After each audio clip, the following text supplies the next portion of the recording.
Hello and welcome to Unacademy, a one-stop destination for the English medium civil services aspirants. Welcome to the most comprehensive Hindu analysis on YouTube.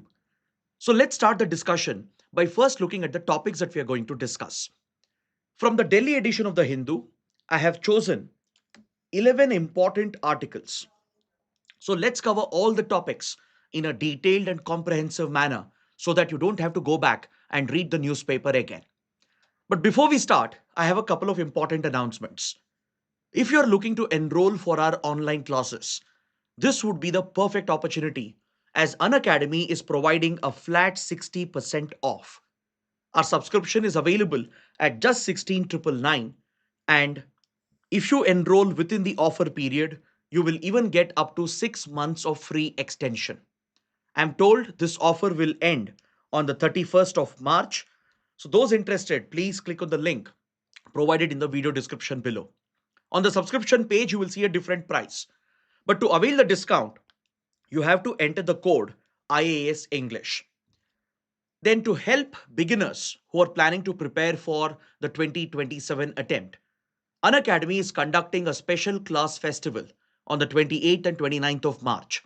So, yesterday we had several insightful sessions to provide the right strategy for UPSC beginners.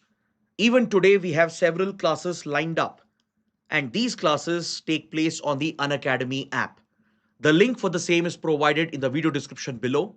And please note, today at 1 p.m., as part of the special class festival, I'll be taking a strategy session to help you provide a timetable to prepare for the 2027 attempt. This would include a year long plan with a monthly breakdown for full time aspirants, for working professionals, and as well as for part time students. So please ensure you attend this session today at 1 p.m., and the link has been added in the description box below. So, with this, let's get started and look at the first article. On page number 13, the Hindu has published a very detailed article on heart diseases in India. This article helps us understand the burden of heart disease in India. What is the health implication as far as the Indian context is concerned? How it has become increasingly difficult for patients to access timely care and treatment when it comes to heart conditions, including heart attacks, myocardial infarction, and other such conditions. The article explores the diagnostic methods, how it is quite difficult in India to access timely diagnosis and timely treatment, which can help save numerous lives in the country. So let's go a little deep into the article, and I'll take you beyond the article as well to understand this topic in detail. The topic can be very important for prelims, can be equally important for mains exam under GS paper 2 and paper 3. See, India shares the highest disease burden in the world when it comes to heart diseases and cardiovascular diseases. This is something recognized by the Ministry of Family and Health, and it's also recognized by the WHO that amongst all the other countries, India shares one of the highest disease burden when it comes to cardiovascular diseases. In fact, every year, the number of deaths that occur in India due to heart disease is a staggering 2.8 million. Every year, we are losing more than 28 lakh people, which makes India one of the hotspots for heart disease related deaths. In fact, 27% of all the deaths that occur in our country is a result of heart diseases. According to the World Economic Forum, this results in significant economic loss for the country as well. The economic loss has been estimated at nearly $2.17 trillion, which is nearly half of our GDP. So, this is a reminder to the government and the healthcare sector that we should prioritize the right diagnosis and treatment to deal with heart diseases, particularly heart attacks. Now, when you look at the Global Burden of Disease report, this report clearly highlights how Indians are at greater risk compared to Western countries. Indians suffer from heart diseases almost 10 years earlier than the Western countries and the global average. Let's say in Europe or in other East Asian countries, if heart diseases come up at the age of 50 to 60 or 60 and above, in the case of India, heart diseases start occurring at as early as 35 to 40 years of age.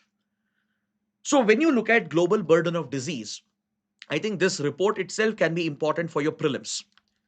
So let's quickly understand what is this global burden of disease, and then I'll come back to the topic. Global Burden of Disease is a report published by the Institute for Health Metrics and Evaluation, which is a research institute at the University of Washington.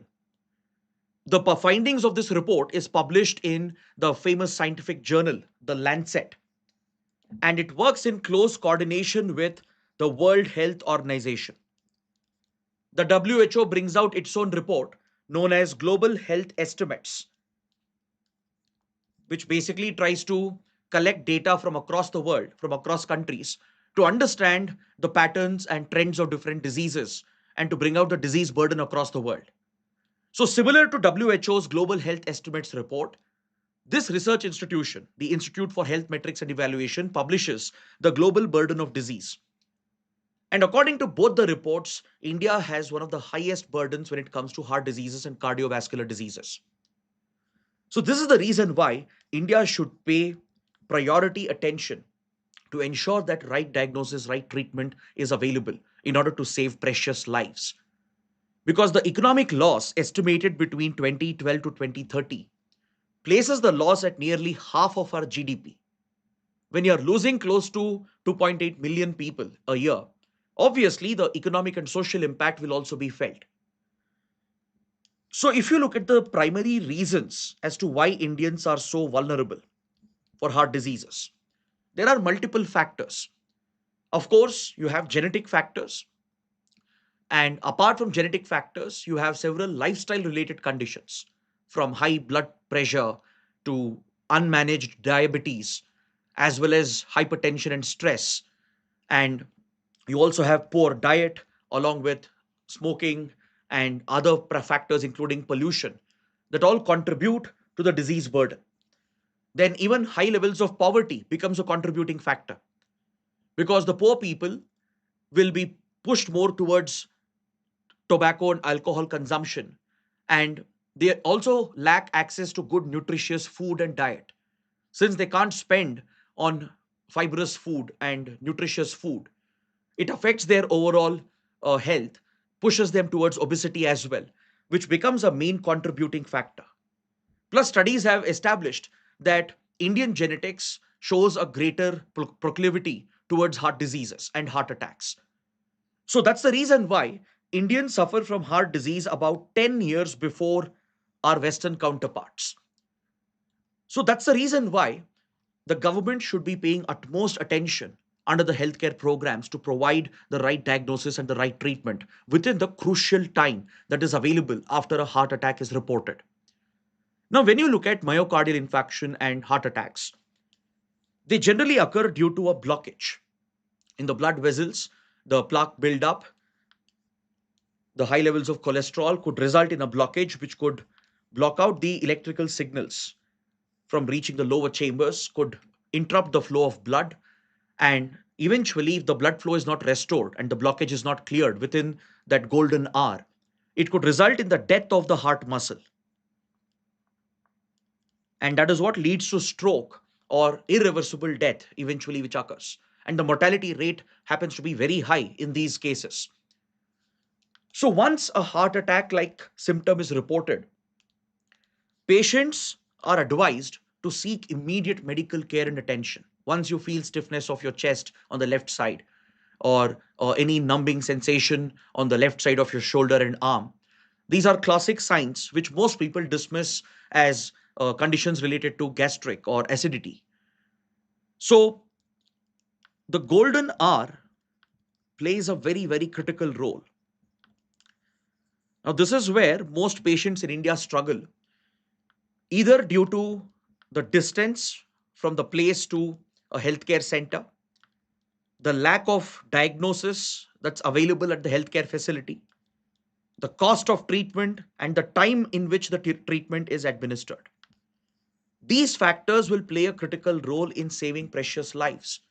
In fact, the article details a few stories from across India, how people have suffered after reporting a heart attack like condition because of the long distance they had to travel to reach a healthcare facility. This is very true in case of hilly mountainous states like Uttarakhand or Northeast India or remote areas of the country where sufficient healthcare facilities may not be located. Even if you reach the healthcare center, timely diagnosis may not happen because they may not have the right diagnostic tools, such as a ECG kit. Even if a ECG detects a heart attack, a cardiologist may not be available to carry out thrombolysis or to carry out angioplasty. Angioplasty is a life saving treatment when a heart blockage is detected during a heart attack. This is where a balloon is introduced and blown up to create sufficient space for the vessel and for the blood flow. And the cholesterol blockage, the plaque buildup is cleared, and a stent is placed to restore normal blood flow so that the heart muscle doesn't suffer any further damage. Now, this entire process should be done within a very narrow period of time since the first symptoms are reported. In fact, cardiologists they have a phrase. They say that time is muscle. In order to protect the heart muscle, time is absolutely critical. Within 1 to 3 hours after suffering a heart attack, the diagnosis should have happened, and within 2 hours after medical contact, angioplasty should be performed. So the maximum duration you're looking at is around 1 hour to 6 hours, within which the patient should reach the right facility, get the diagnosis done through a ECG test, and go through a angioplasty, thrombolysis, or any other subsequent treatments that are needed. This is what will help save lives. Anything beyond this window will result in irreversible, irreparable damage to the heart muscle. So, in such a scenario, access to hospitals, access to good cardiologists, having access to affordable healthcare, and having access to the right diagnosis and treatment facilities becomes of utmost importance. Now, this is where we should approach this as a governance problem, a problem in our healthcare system, because saving lives in a heart attack has become a factor of geography, distance, and time, and pure luck. In a hilly state like Uttarakhand, right, the nearest primary healthcare center might be 30, 40 kilometers away, and patients will take at least a couple of hours to reach the center. That is provided if they're aware of the symptoms. First of all, most people are unaware of the symptoms, and even when they notice the symptoms, they tend to ignore it. So, this requires greater awareness amongst the population how to identify symptoms of heart disease, symptoms of a heart attack, and seek out immediate urgent medical attention. And the distance between the location of the patient and the healthcare facility plays a critical role. And the worst part is that our primary healthcare centers, which are the grassroots healthcare facilities that we have, many of them they lack ECG equipment. Many PHC centers in the country they do not have ECG kits available with them. So the doctors there, even though they detect a possible heart attack, they will refer them to another nearby hospital.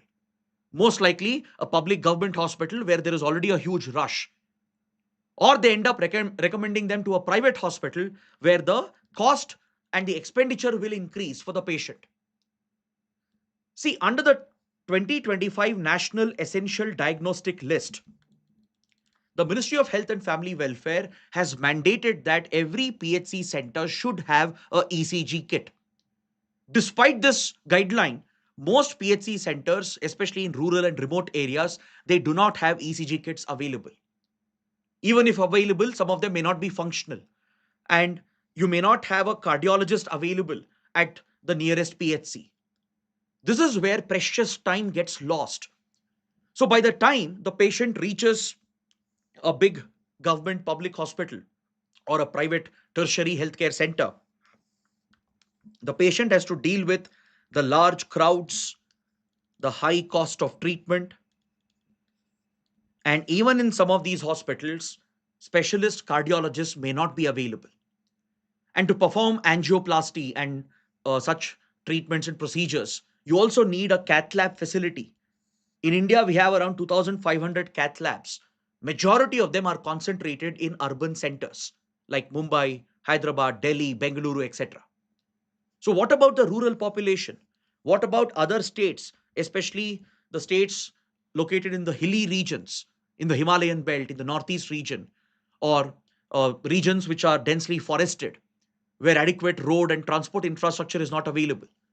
So, this is where precious time is lost. Patients reach the hospital after 3, 4, or 5 hours. By then, it would be already too late. And look at the number of cardiologists in the country. India has just 6,500 specialist cardiologists, which is hardly 0.45% per 1 lakh population. This is way below the global standards recommended by World Health Organization. And most of the cardiologists are also concentrated in large states and urban centers, leaving behind the rural areas and the remote states. So, this is a fundamental problem that is persisting in our healthcare system. Then look at the cost as well. See, if at all patients are able to access a government facility, and if the right diagnostic equipment is available, doctors are available, then probably the cost is going to be less. But in most cases, patients prefer private healthcare facilities where the cost becomes unaffordable for the common man. The out of pocket expenditure would be very, very high in such emergency cases of heart disease and heart attacks. And even insurance schemes like Ayushman Bharat are not providing adequate coverage. See, Ayushman Bharat is the world's largest health insurance scheme run by the government of India. Though it covers these conditions, the problem is there is a delay in the payments which are done to the hospitals and the state governments. So as a result, many hospitals they send back the patients if they try to say that they have a insurance under Ayushman Bharat. They don't treat such patients. They try to refer them to private hospitals, or private hospitals push them away. So the inadequacy of insurance coverage and the delayed clearance of insurance dues is also having an impact on affordability of such treatments. So these are the problem statements which need to be solved through through a governance based approach. Ensuring that primary healthcare centers have ECG kits, ensuring we produce more cardiologists and they're distributed across the country. So for that you have to create right incentives and facilities for the doctors, ensuring that public hospitals, government hospitals have the right facilities which can make treatment affordable, and increasing the insurance coverage, making timely payments under the insurance scheme. This is what will help save lives. And you also need to create more awareness amongst the people. So, when India is losing close to 2.8 million people every year, it becomes a national priority to address this issue. So, based on this topic, please take up this mains practice question and kindly use it for your answer writing practice. Now, let's move to the next article. On page 14, The Hindu has published a detailed article on India's updated nationally determined contributions, or NDCs. Another important topic in the news with regard to environment and ecology. The Union Cabinet has recently approved the updated NDCs of India, which are going to be submitted to the UN Framework Convention on Climate Change as per the commitments made under the Paris Agreement of 2015. So, first, let's understand what are these NDCs under the Paris Agreement of the Climate Change Convention. What was India's previous commitments that were declared under the voluntary NDCs? And now, what are the updated NDCs? Then we'll also examine where does the world stand with regard to achieving the targets? Where does India stand with regard to achieving its own voluntarily declared targets? That is the assessment we can carry out with the help of this article. See, under the Paris Agreement, countries agreed to declare voluntary climate action targets known as NDCs, also known as INDCs, intended nationally determined contributions. Because the previous climate agreement, that is the Kyoto Protocol of 1997, it provided for mandatory targets, especially for developed countries which shared the historical responsibilities of greenhouse gas emissions. But since Kyoto Protocol was not properly implemented, not followed because of its mandatory nature, the Paris Agreement took a different path. Under the Paris Agreement, countries are allowed to make voluntary declarations of their respective targets. But however, making such a declaration is mandatory. Those who have signed and ratified the Paris Agreement, they have to declare their NDCs periodically. This would be the third set of NDCs which are being declared. In fact, India is a little late compared to others. Amongst the major economies, only India and Argentina were holding back. And our last NDC pledge was in 2022. So now India has given its third commitment under the Paris Agreement. So declaring these targets is mandatory under Paris Agreement. But however, the countries can voluntarily decide what would be their respective targets. It will not be prescribed through the Climate Change Convention. Is that clear? So under Paris Agreement, declaring NDCs is a must for the countries who have signed and ratified the agreement. But what would be the climate action targets that the countries can decide for themselves? So that's why it's a voluntary pledge made by the countries. So previously, India had declared that we will achieve 50% non-fossil installed capacity in our electricity grid by 2030. Now, as we have discussed in many other sessions in the past, India has achieved this target 5 years earlier. Today, our total installed capacity from non-fossil sources has touched almost 52%, which means India has already achieved this target. That's why there was a need to revise and pledge more commitments. Then the second target was to achieve a reduction in emissions intensity by 45% as a percentage of our GDP as compared to the pre-2005 levels. And the third target was to develop a carbon sink of 2.5 to 3 billion tons of CO2 equivalent by increasing our forest cover, by focusing on afforestation, which can take away much of the greenhouse gases. India has even declared a net zero emissions target by 2070. So now let's compare this with the updated NDCs that were approved just a few days back by the Union Cabinet. So when you look at emissions intensity, India has increased the reduction rate to 47% from the previous 45%. India has pledged to bring about 47% reduction in emissions intensity as a share of GDP compared to 2005 levels. Then when you look at the focus on clean renewable energy, India has pledged that by 2035, 60% of our electricity, the total installed capacity, would be from non-fossil sources such as solar, wind, hydropower, and nuclear energy. So these forms of clean renewable energy have been prioritized by the Indian government. We have already achieved a total installed capacity of 51 to 52%, which means we met the previous targets 5 years ahead. So now India is making a fresh commitment by 2035, by the next decade. India will step up the total installed capacity of non-fossil sources of energy up to 60%. Then coming to the carbon sink, India is looking to create 3.5 to 4 billion tons of additional forest cover by 2035. So these are the ambitious goals that India is setting for itself under the nationally determined contributions. Now, under the Paris Agreement, the country's targets can be reviewed. The targets being declared, they are very well documented. So now you have some credible data to show as to what is the voluntary commitment that countries are making, and you can keep a track of whether they are achieving it or not. But however, the bigger question is, are countries doing enough to achieve the Paris climate goal. Under Paris Agreement, countries had pledged to limit the global rise in temperature to under 2 degrees Celsius by the end of the century. And if possible, limit the global rise in temperature to 1.5 degrees Celsius by the end of the century. This was the ambitious goal that was laid down. But most studies indicate that we have already breached the 1.5 degree mark and we are most likely going to miss the 2 degree mark as well. Because current global efforts are not sufficient. Reports of IPCC, the Intergovernmental Panel on Climate Change, makes it very evident that the world is missing the mark by a very big margin.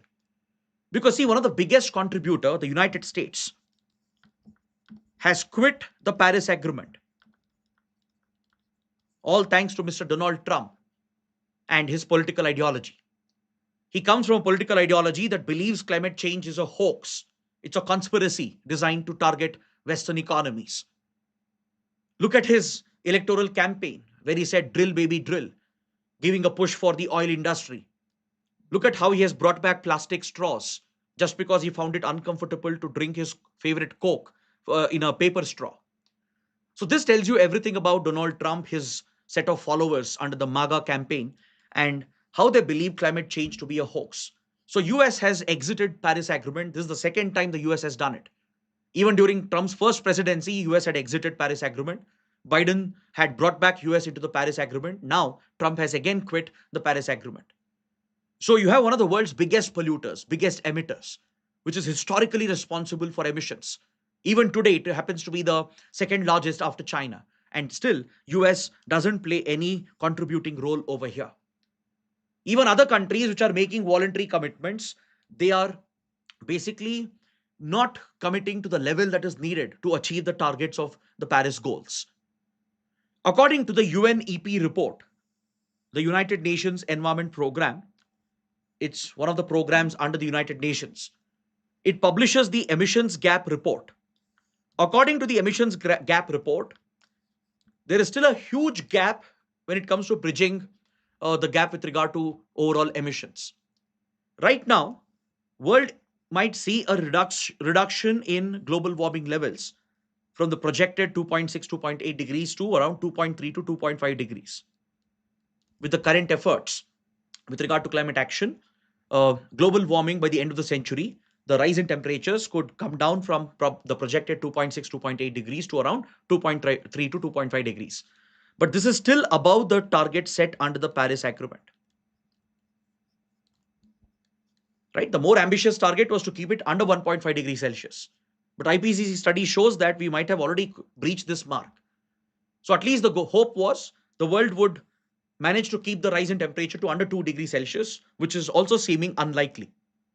Because some of the targets announced by various governments is simply not sufficient. They're not creating sufficient carbon sink. They are accelerating their focus on fossil fuels, including coal-based thermal power. Coal-based industries like steel, cement, they are still getting a lot of support across the world. And enough investments are not being made in solar and wind energy, in battery technology, which is needed to ensure a consistent power grid. So these lacunas which are there could probably result in a huge emissions gap, according to UNEP's emissions gap report. Then look at the NDC Energy Commitments Tracker brought out by E3G. This makes it very clear that 94% of countries included some kind of energy transition goal, but not one country has presented a comprehensive plan that aligns with the commitments of COP28. At the Climate Change Summit in UAE in 2023, more than 200 countries had adopted the UAE consensus, where they had made a pledge that they will declare ambitious targets with regard to non-fossil sources of energy. And they were supposed to come out with a detailed plan as to how they are going to achieve the target. Though countries have made ambitious claims, none of the countries have actually provided a comprehensive plan as to how they will achieve the target. So this is very concerning. Under the UAE consensus, the focus was to accelerate climate action by transitioning away from fossil fuels, by tripling global renewable energy capacity, and by doubling global energy efficiency by the end of the decade. But the participant countries, none of them have come out with a concrete plan as to how they are going to achieve this target. So, this is where the weakness of the current climate treaties lie. Some of the commitments, they are not enforceable, right? Even the NDCs, they're not enforceable. Countries will not invite any penal action if they don't meet their voluntary commitments. That's why the commitments are voluntary in the first place. It's only mandatory to declare them.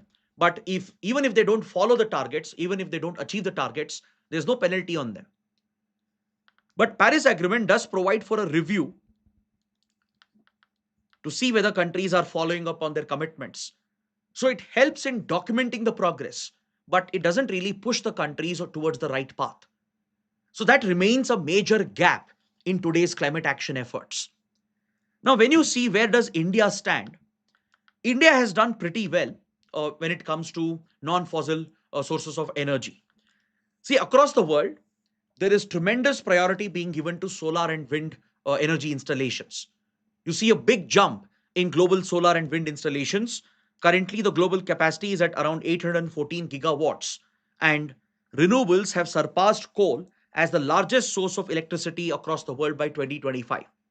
So, this is some positive news, which is a result of the Paris commitments that have been made. But please understand that NDCs themselves are not driving this change in the energy market. The reason why many countries are shifting towards solar and wind is not just because they're concerned about the climate and global warming. It's more to do with the business aspect of it. Because today, solar and wind energy is becoming cheaper thanks to countries like China, which are mass producing the components and the equipment. And there is a massive global level industrial competition going on. It makes financial sense, it makes economic sense to invest in solar and wind energy.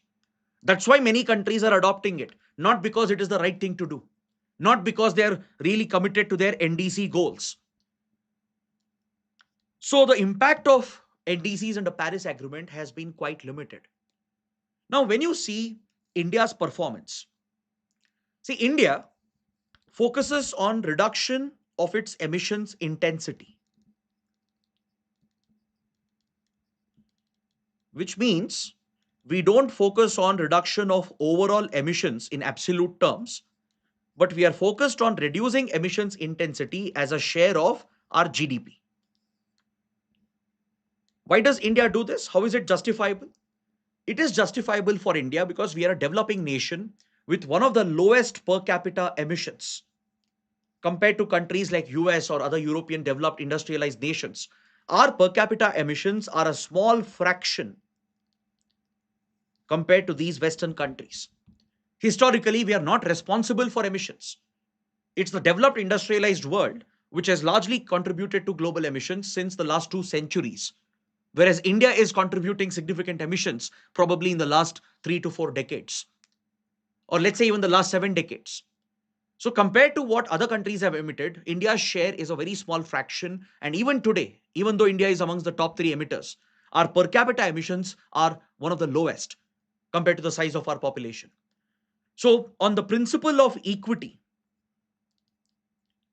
based on the principle of CBDR, common but differentiated responsibilities, we agree that fighting climate change is a common goal, but the responsibility should be differentiated based on each country's historical responsibilities. So, India believes that reducing emissions intensity is the right metric. So, absolute emissions might keep on increasing, but compared to 2005 levels, if we can bring down emissions intensity, that itself is a great achievement for India. In this regard, India has been doing pretty well. In 2025, for the first time since 2001, our emissions intensity has started reducing. So credit goes to India's clean energy plants and the transition that we are making towards non-fossil fuels. As we discussed, today almost 52% of our total installed power capacity is coming from non-fossil sources. And CO2 emissions have grown by just 0.7% last year, which is the slowest rate seen in the last 2 decades. If you exclude the COVID period, the pandemic period was a it was an abnormal period because of the lockdown. If you take out the 2020-21 period, this is the lowest growth that we have seen in CO2 emissions. But there are few sectors which are a cause for concern. Few sectors will still rely heavily on fossil fuel based sources. India does have ambitious plans for coal based power plants, and sectors like steel and cement, even fertilizers, they will continue to depend heavily on fossil fuels. So these are the industries that probably India should look at going forward. When you look at Central Electricity Authority's National Generation Adequacy Plan, the goal is to ensure that 70% of the total power comes from non-fossil sources by next decade, by 2035, 2036, which means we will achieve the updated NDC as well, where we are projecting that we will have 60% total installed capacity. But the goal actually is to hit a 70% mark and ensure that solar energy alone crosses 500 gigawatts of installed capacity. Just to put things in context, today our total installed capacity, including fossil and non-fossil, is just above 500 gigawatts. So imagine in another decade, India's ambition is to have 500 gigawatts of just solar energy alone. So this will definitely put India on the right path towards clean renewable energy. But we need to fix multiple problems. We need to ensure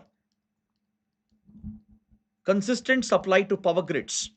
And for that, you need investments in battery storage. Because solar and wind energy are intermittent. They will make commercial sense only when you can store that and supply it consistently without disrupting the power grid. So that is one problem statement that we need to solve.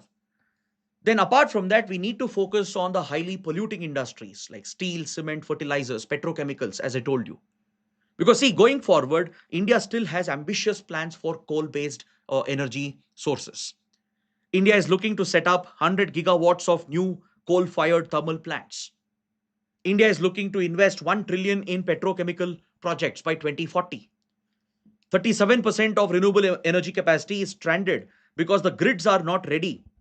As I told you, battery storage is not sufficient to feed the grid constantly. So these are the fundamental problems that need to be solved if India has to remain committed to its NDC goals and if we have to go beyond the NDC commitments. So this is what we take away from this important article. Please take up this mains practice question and use it for your answer writing practice. Now moving on, we have an article related to Indian agriculture on page number 12. The article is related to sugarcane prices and the plight of Indian farmers. See, please understand that India is one of the world's largest producer of sugarcane and sugar. Brazil is generally the number one country with regard to sugarcane and sugar production. India comes a close second. So Indian farmers who cultivate sugarcane, they get government support, price support in the form of fair and remunerative price, which is the equivalent of MSP, like how minimum support price is set for various agricultural products to guarantee a income for farmers. FRP is set by the Cabinet Committee on Economic Affairs, and it is provided as a price support by the Indian government to sugar cane farmers. But the problem is India has a massive surplus. See, our domestic demand is roughly 270 to 290 lakh metric tons. This is the domestic demand for sugar in our country. But we have a huge surplus as we produce around 300 to 330 lakh metric tons. So this creates a rollover effect. Sugar mills are loaded with excess sugar supplies, excess production of sugar, which in turn is affecting the government's ability to pay the FRP price, which is guaranteed to the farmers. So due to excess production, the government is unable to pay the promised FRP to farmers and lot of dues are pending. These dues have been flagged by the parliamentary committee the Parliamentary Committee on Consumer Affairs, Food and Public Distribution. The Parliamentary Committee, which is examining the demand for grants in the ongoing budget session, it has seen the proposals of the Ministry of Agriculture regarding how sugarcane farmers are being compensated for the promised FRP prices, and there is a mismatch between what was promised and what has been delivered. Last year alone, the government was supposed to provide close to 80,000 crores in payment dispersed to state governments, which in turn would pay the sugar cane farmers. But the government has dispatched just around 63 to 64,000 crores, leaving a huge arrears gap of nearly 16,000 crores. These are the dues which are pending, especially in major states where sugarcane is cultivated, like Karnataka, Maharashtra, Uttar Pradesh. Lot of dues are pending to the farmers, and they are still awaiting their payments which were promised under the FRP. So one way to deal with this excess production, excess stock which is present with the sugar mills, to ensure that timely dues are cleared to the farmers, is to divert the excess towards biofuel industry, towards ethanol production. So this is the policy push being given by the government. Since we are producing in excess, we can ensure that the excess supply is diverted towards biofuel industry, where molasses is a feedstock for ethanol production, and this could help the government to deliver timely payments as well and clear the pending arrears. According to the Parliamentary Standing Committee, the arrears has risen by 32 times compared to the previous fiscal year. So this affects the farmers directly who are cultivating sugarcane, right? It affects their livelihood, their income levels, and it deprives them of the financial protection which was guaranteed by the government. So the government should prioritize the diversion of some of the sugarcane stock towards ethanol biofuel industry, because there also farmers can fetch very attractive returns. And these policy changes are essential with regard to India's management of food distribution and management of agriculture supply chains. Next, on page 12, there's another important article related to Indian economy and India's national security. This is with regard to India's shipbuilding capabilities and ship repair hubs, which are going to be absolutely critical if India has to emerge as a maritime hub. I'm sure all of you understand how important it is in today's globalized world to dominate in the field of shipping. India has fallen behind compared to other countries when it comes to shipbuilding, ship repairs, and this has affected our ability to control the global maritime equations. So, India has a very ambitious plan, as we have set a goal to become a Viksit Bharat by 2047. The central government has come out with a vision, a maritime Amrit Kal vision. The central government is working on the Maritime Amrit Kal Vision 2047 to transform India into a major hub for ship production, shipbuilding, and ship repairs. Right now in Gujarat, you have facilities such as the Alang port, which is primarily known for its ship breaking industry, where old defunct ships, they are basically dumped over here. It's even considered as a graveyard of global shipping industry, and it is also responsible for a lot of pollution and the contamination of the environment because of the leaching of heavy metals, arsenic, and other dangerous hazardous substances which can leak into the environment.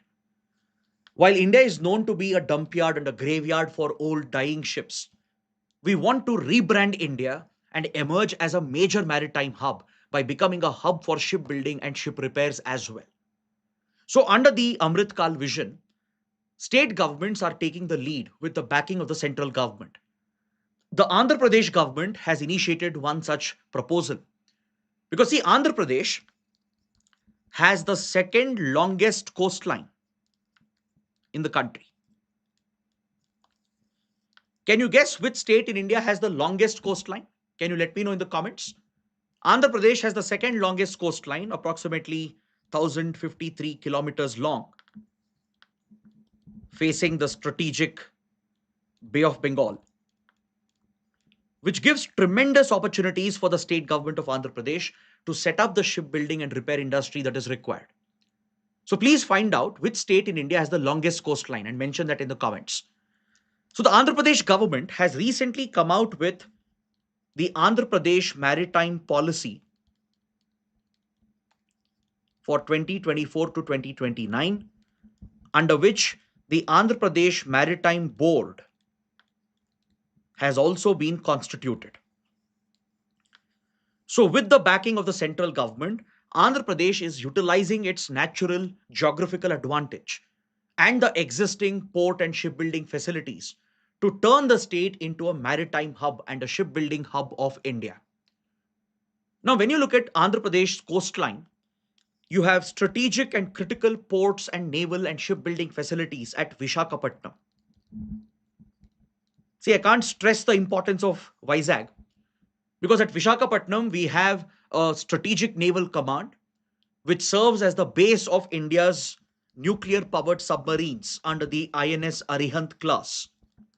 There is a highly secretive naval facility at Vishakhapatnam where the INS Arihant class of nuclear powered submarines, including INS Arigat and the others, are being built and commissioned. This is also the home base of our nuclear powered submarine fleet. Then the Navy has another major shipyard over here where defense vessels are built. We have the Hindustan Shipyard Limited, a defense PSU that works in close coordination with Indian Navy and the Coast Guard of India, building advanced vessels to meet the security and defense requirements of India. All the new fleet of vessels, many of them have been built over here by Hindustan Shipyard Limited. So Andhra Pradesh government has entered into a MOU with Hindustan Shipyard Limited and also with GRSE, which is based out of Kolkata, Garden Reach shipbuilding engineers, and the Goa Shipyard Limited. These are major defense PSUs of India, which are involved in shipbuilding for Indian Navy and the Coast Guard. So Andhra Pradesh government, under the maritime policy, has entered into agreements with these shipbuilding companies, and it's looking to set up the right infrastructure needed and give the right policy support to help the state emerge as a shipbuilding and ship repair hub for the country. In fact, the central government, under the Amrit Kal vision, it has already selected a location near Tirupati. Please make a note of this location. It's called Duggarajapatnam, where a shipbuilding cluster is being set up in coordination with the Andhra Pradesh government and Hindustan Shipyard Limited and other shipbuilding public sector companies. So this cluster near Tirupati would become a new hub. Plus, there are other major port and ship facilities located like Kakinada, Machilipatnam, which have a historical connection with the maritime world. If you go through India's ancient and medieval history, you will understand the importance of port locations like Machilipatnam and Kakinada.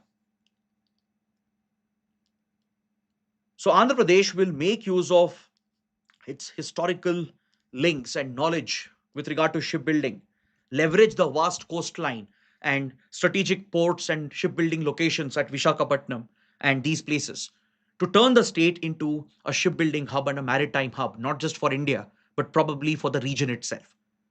So this is something you should be aware of for your mains exam especially. There can be a question on India's ambition to become a shipbuilding cluster. So plans of state governments like Andhra Pradesh in coordination with the center's Amrit Kal vision is something you can elaborate upon in such mains questions. Now let's move towards the smaller articles in today's newspaper. On page 9, there's a very disturbing development which has been reported. See, just few days back, if you remember, we spoke about a telephonic conversation between US President Donald Trump and India's Prime Minister Narendra Modi. So both India and US, they announced that in this telephonic conversation, the leaders had discussed the ongoing war in West Asia, and the need to open Strait of Hormuz, and all these pressing global issues were discussed between the two leaders. But now it has been revealed by New York Times through an investigative article that in this telephonic conversation, there was a third person involved, a private individual, a very controversial individual, Elon Musk. Now, this is something which raises concern with regard to the state of diplomacy in today's world. The Indian government, which has responded to the claims made by New York Times, has refused to address this issue head on. Indian government has said the conversation was solely between Trump and Modi. But there's no clarity whether Elon Musk was part of the conversation or not. India has neither denied it nor confirmed it. When the question was posed to the White House and the press secretary to the White House, they have also said it was a conversation between Trump and Modi, which is publicly known. But even the US has neither confirmed nor denied whether Elon Musk was also kept in the loop and was he part of this telephonic call. Now, some of you might think, what's the big deal about this? See, when it comes to diplomacy at the highest level, there are standard protocols to be followed. When two leaders of the largest democracies are interacting with each other on sensitive issues, classified information could be discussed. And private citizens, that too industrialists like Elon Musk, who have a conflict of interest, being part of such a conversation, if at all the reports are true, is indeed quite concerning. Because Elon Musk heads companies like SpaceX, Tesla, and Starlink. And these are the very same companies which are lobbying with the Indian government to pressurize India to give licenses and approvals for these companies to enter the Indian market. So the involvement of such private citizens in high-level diplomatic conversations and the lack of transparency from both governments raises some questions about the kind of diplomacy which is going on. That is why opposition parties also have flagged this issue. And this has become quite common these days. Ever since Elon Musk backed Donald Trump's presidential campaign, he was initially appointed as a government employee. He headed the new department, DOGE, Department of Government Efficiency, which was cutting US government expenses, firing federal employees, shutting down many US government programs and departments. But later, Elon Musk had a fallout, a public breakup with Donald Trump, and he has quit the government. So he's just a private citizen right now. So for a private citizen, an industrialist with a conflict of interest, to have reportedly been part of such a conversation raises very serious concerns for India. Next, related to the Iran war, our neighboring country, Pakistan, has been stepping up its diplomatic game. Pakistan has positioned itself as a mediator between US and Iran in the ongoing talks, which has been claimed by Donald Trump. Trump, as of now, has paused the military strikes, especially on Iran's power plants, pushed the strikes till April 6th. But parallelly, US is mobilizing massive number of troops. This has raised fears of a possible ground operation, a possible deployment of troops on the ground with an attempt to take strategic islands like Karg and other key islands in Hormuz Strait to try and force Iran to open up the Strait of Hormuz. So as these developments are occurring, and as Israel-Iran strikes continue against each other, Pakistan is trying to bring together other major powers from the region to try and negotiate and mediate a solution between US and Iran. Pakistan has invited Saudi Arabia, Egypt, and Turkey. These three powers are participating in the talks mediated by Pakistan. So this places Pakistan in a pivotal position, though India has denied it, that Pakistan gains any special privilege because of this. You can't deny the fact that Pakistan has been trying to punch above its weight. It has gotten closer to Donald Trump, right? Pakistan has made questionable investments in Trump's crypto company, World Liberty Financial, investing millions of dollars in cryptos. So this has created a very unholy nexus between the military establishment led by Asim Munir and Pakistan's PM Shehbaz Sharif. This indeed has implications for India because if at all Pakistan plays a bigger role, that would essentially push Pakistan as a major a geopolitical player, a country with leverage to negotiate in such conflict situations. And this could probably undermine India's own position and influence in the region as well. So, Pakistan, acting as a mediator, it has raised a lot of eyebrows whether it can pull it off. But again, it's not clear as to whom they are talking to, because the senior leadership within IRGC and the Shia theocracy, they have rejected any such talks taking place. But Trump and his administration and Pakistan have repeatedly claimed that they have opened a channel of communication. They are in touch with few Iranian leaders, but nobody knows who those leaders are. It's being speculated that it could be the Iranian president himself, Pezeshkian, or it could be Iran's foreign minister, or the speaker of the Iranian parliament. But again, the question is, do these Iranian leaders have legitimacy? Do they have the backing of the Shia theocracy and the IRGC and the Iranian people? These are the larger questions. But irrespective of the fact whether the talks would be success or not, Pakistan playing this role does have some implications for India, as it could project Pakistan as a major player in geopolitical negotiations. Next, as part of the Iran war, we have seen another escalation taking place in the last 24 hours. The Houthi rebels from Yemen have started launching missiles and drones aimed at Israel, and thus they have formally joined the ongoing conflict. See, the Houthis have been involved since 2023, since the Gaza war broke out, in support of Palestinians and in support of Hamas. With the backing of Iran, the Houthis have been carrying out such targeted strikes at Israel, and they've even attacked ships passing through the strategic Red Sea route and the Bab el Mandeb Strait. Just like Hormuz Strait, Bab el Mandeb is another critical choke point. If through Hormuz 20% of global oil passes through, 30% of global gas passes through, then Bab el Mandeb is even more important, because it not only carries oil and gas supplies, more importantly, it carries a large percentage of global trade that passes between Asia and Europe. It's a key connecting route between the Western and Eastern hemispheres. It's the shortest and most viable route. So since 2023, the Houthis have tried disrupting this route, and back then we had seen what kind of impact it had on shipping and the global economy. A large part of India's export import passes through Bab el Mandeb and Red Sea route. So the involvement of the Houthis in Yemen does raise a serious concern. Over the last 3 years, Israel, along with US and European powers, they have targeted the Houthi bases.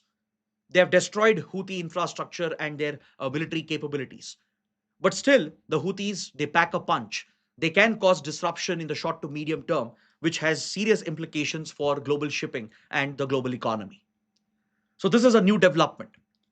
Next, in our neighboring country, Nepal, we have a new government, a new prime minister, and immediately concerning developments have started taking place. Balendra Shah, who won a decisive mandate in the recent elections and led his party, the Rashtriya Swatantra Party, to victory, has taken one of the first steps, which is to arrest the former Prime Minister KP Sharma Oli. See, KP Oli was always a controversial leader. Since 2016, he was known to be an anti-India and pro-China leader. KP Oli was the one who had escalated the boundary issue with India over Kala Pani dispute and the Susta dispute. He had published a map of Nepal through a constitutional amendment, claiming the territory which is disputed as Nepalese territory. He tried blockading many Indian projects. He was responsible for building up anti-India hatred and pro-China sentiments. So when KP Oli was the leader, he was the prime minister for 2 terms in the past. And each time we have seen Nepal getting closer to China. We have seen a lot of Chinese investments coming under the BRI, the Belt and Road Initiative. So KP Oli belongs to a party, the Communist Party of Nepal, Unified Marxist-Leninist faction, a party with close historical links to China. Now, for India, it was good riddance when KP Oli was thrown out of power last year thanks to the Gen Z protests, the uprising of Nepal's youth. It was indeed a good development. We were waiting for some stability to be restored. So the elections paved the way for it. Now a new government, a new leader. We were hoping that Nepal would head towards the path of political reconciliation and stability. But To investigate the Gen Z protests and the violence that occurred last year, a commission had been set up by the interim government. This commission had pointed towards the blatant use of force by KP Sharma Oli by misusing the police and armed forces. During the Gen Z uprising of last year, 76 people were killed. So the commission had recommended criminal action to be initiated against KP Oli and other leaders and officials. So as soon as the new government came to power, the prime minister was sworn in. One of the immediate steps the new government has taken is to work with the police and the armed forces to ensure that the commission's recommendations were implemented. So this creates a new dilemma for India. On one hand, we can be satisfied that the legal due process is being followed, that those responsible for the killing of 76 civilian protesters are being held accountable, right? That rule of law is being restored.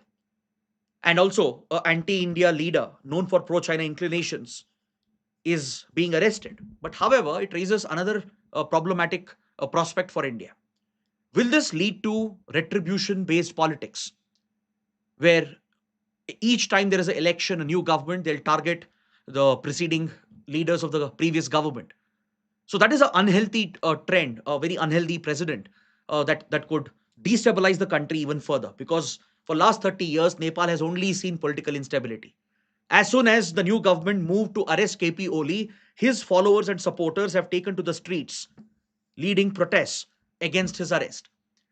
So what we need right now in Nepal is to focus on healing the wounds, achieve political reconciliation, and focus on stability and normalcy. So if this is done for political vendetta, right, as an act of retribution, as an act of revenge, then Nepal could head down the wrong path. So that is where India should exert its positive influence without interfering and push the new government to focus on stabilizing the country instead of uh, prioritizing issues which might fracture the society and the country of Nepal. Now, coming to the prelim section, we have three small articles. Let's take a quick look. On the front page, there's an article that refers to the monthly economic review, which is a monthly report published by the finance ministry. The Department of Economic Affairs under the Ministry of Finance publishes the monthly economic review report. It basically gives a status of the Indian economy. It helps us understand the macroeconomic status of the Indian economy. So please note down, the report is published by Department of Economic Affairs under the Finance Ministry. According to the report, the Indian economy has seen a slowdown in its growth momentum in the month of March as a result of the West Asia conflict, because of disruption in oil gas supplies and the cascading effect on multiple industries, and also the impact on our exports and imports. We are witnessing a slowdown in growth momentum in the month of March. Even other indicators are telling the same picture.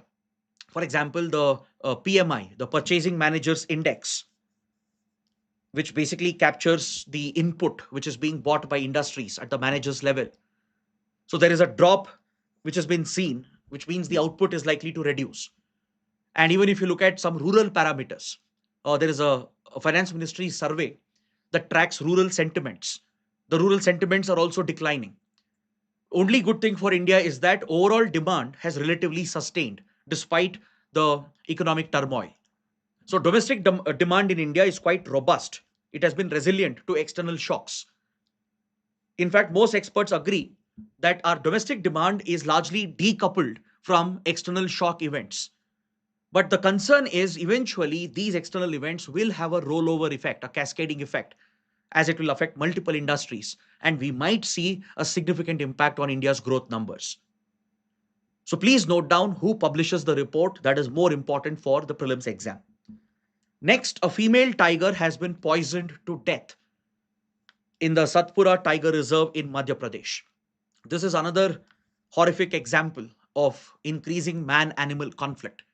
According to the report, a female tiger had killed a cattle, and apparently some of the locals, right, they were cultivating opium near the place where the tiger had killed this particular cattle. And they saw that the tiger had a collar around it, a radio collar, which is often used by the forest department to track the movement of animals. The collar had fallen off at the place where the tiger had hunted its prey. So these opium cultivators, they got scared that if officials come, they'll detect the opium cultivation, which is illegal. So what they did, they poisoned the carcass of the cattle. And the tiger, when it fed on the carcass, it lost its life. So these incidents are quite common, especially amongst the local community when wild animals carry out such attacks. Could be an elephant attack on local crops, or it could be a tiger attack on local cattle which is reared by the farmers. Usually local community tries to take it out, they take out that anger on the animals. So many such killings do take place, increasing the incidents of man animal conflict. So it's the responsibility of the forest department to spread awareness that if local people suffer such losses due to animal attacks, they will be compensated by the government. Governments have a compensation scheme for this. Let's say crops are damaged, let's say cattle or sheep and chicken are killed, the forest department will compensate the local people so that they don't take out this anger on the animal itself. So this again highlights the need to conserve these critical habitats, to create better awareness amongst the local communities, get them involved in conservation efforts, and create a sufficient buffer between the core tiger habitats and the nearby habitations. So from a prelims point of view, you should read about the Satpura Tiger Reserve. Where is it located? What are its key features? So there can be a basic question on Satpura Tiger Reserve. It's located in the Narmadapura district of Madhya Pradesh, and it was established as a tiger reserve in the year 2000. It comprises of a national park and two wildlife sanctuaries, including the Satpura National Park, Bori Wildlife Sanctuary, and the Pachmari Wildlife Sanctuaries. And there's an interesting historical anecdote. This was the forest where Tantia Tope reportedly was hiding after the First War of Indian Independence. And the Satpura forest and the mountain range, which is present here, right? It's named after the Satpura mountain ranges. It was first explored by the British captain James Forsyth in 1860s when he was trying to hunt Tantia Tope, who was reportedly hiding in the forests of the Satpura mountain ranges. Next, coming to the last article for today, the great Indian bustard is again in the news. After a very, very long time, a new hatchling has been born in the state of Gujarat. This is a remarkable success for the inbreeding program and the conservation program which is being implemented in Gujarat and Rajasthan. Because see, the great Indian bustard is a critically endangered species. It's a large, heavy bird. It's one of the heaviest birds which can fly. And historically, it was found across interior parts of India. It's mainly found in arid and semi-arid climatic region where you have dry deciduous forests, grasslands. So it was found in parts of Karnataka, Maharashtra, Madhya Pradesh, Telangana as well. But in this region, the bird has gone extinct. Today, its wild presence is limited only to Western India in Rajasthan and Gujarat, and hardly 150 to 175 individuals are left in the wild. It means the species is on the brink of extinction. It is listed under Appendix 1 of the CITES Convention, meaning the trade of the species is completely prohibited. It has the highest protection under the Wildlife Protection Act. It's placed under Schedule 1. So in Gujarat and Rajasthan, the great Indian bustard faces a big threat from linear projects like windmill projects and power transmission lines. So there's a Supreme Court case going on parallelly. A lot of conservation efforts are being taken up, and an inbreeding program is being carried out with the involvement of the Ministry of Environment, Forest and Climate Change, the state forest departments, and environmental NGOs. So in Gujarat, a new technique has been used called the jump start approach. It's a novel conservation approach where inbreeding is carried out. So basically, captive breeding. In captivity, the species is allowed to basically propagate. So in this particular case, an egg from Rajasthan was brought and it was hatched in the nest of a female bird in the Kutch region of Gujarat. So that technique is called jump start approach, where the egg from a different female is brought and it's basically hatched in the nest of a different female bird. So this successful hatching marks a big success for the conservation program and the captive breeding which has been taken up to ensure that the species survives. So, on this note, I bring my analysis to an end. If you found the session to be useful and insightful, please like this video, share it with other aspirants, and don't forget to subscribe to our channel. Thanks for watching.